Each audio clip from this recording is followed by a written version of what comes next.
today about filing charges, maybe, of libel against this scumbag actor.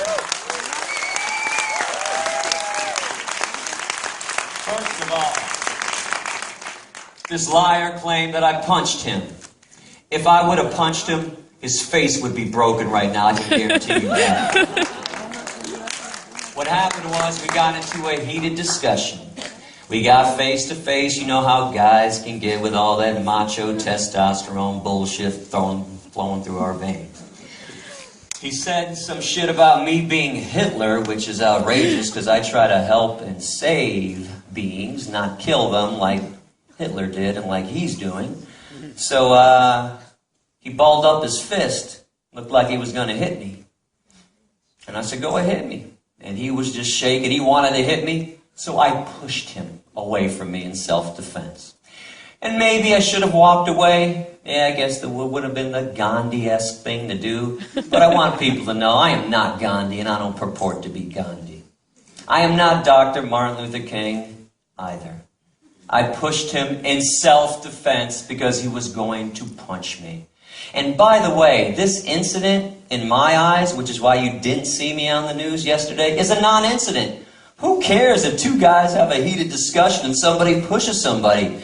Oh my God, two guys in the Middle East actually had an argument with each other? Gee, I've never heard of that before. When the hell did that ever happen?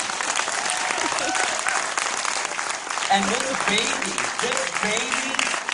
actually ran to the police and filed a report against me and went on the news. Oh my God, Gary pushed me. Oh my God, Gary pushed me. And he also claimed that I threatened his family, his daughters. Let me explain something. I still don't even know what this guy's name is. He's so insignificant to me, honestly, I don't.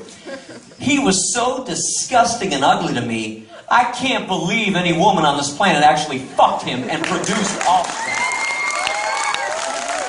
I would have never guessed that he had a family. I was pissed at him and him alone.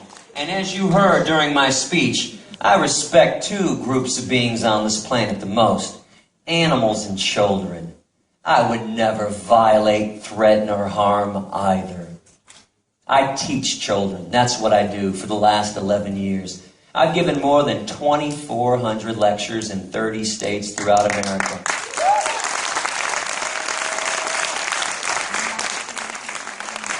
So I hope this clarifies this issue for everybody. But I do want to touch on another issue that came up because of this liar that I had threatened that his kids should be raped because I made a comment. Let me explain the comment I made that nobody even bothers to actually read in an essay. And by the way, does anybody know when I wrote this essay that everyone talks about?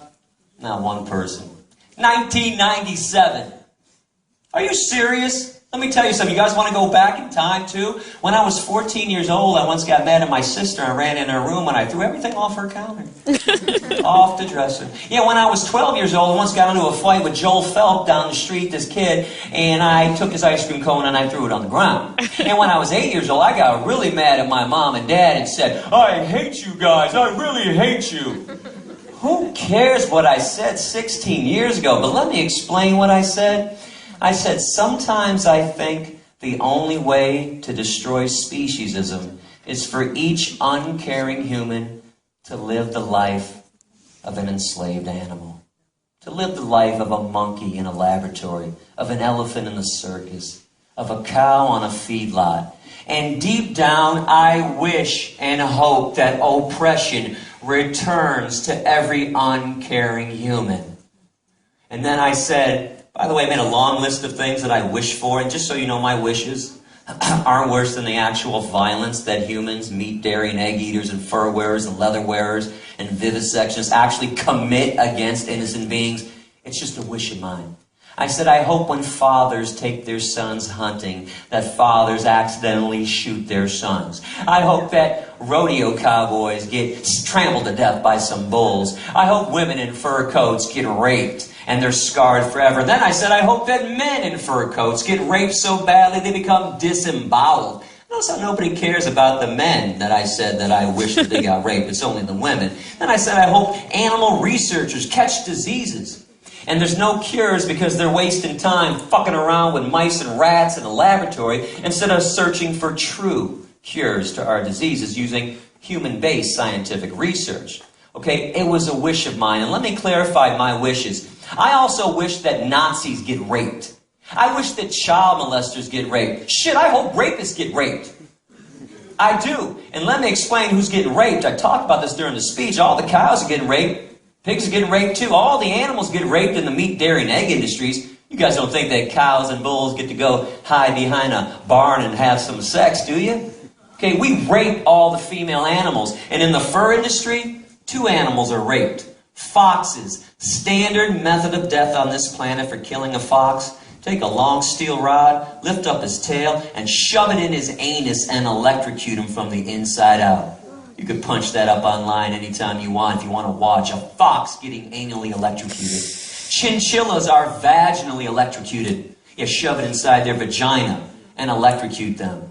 And people wonder why I say the things that I say. I'm supposed to have empathy for victimizers?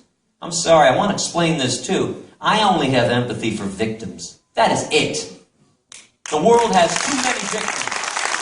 I no longer am concerned about victimizers. Now, as I say this, I spend all my time talking to victimizers. I give lectures to meat, dairy, and egg eaters. I want to awaken people.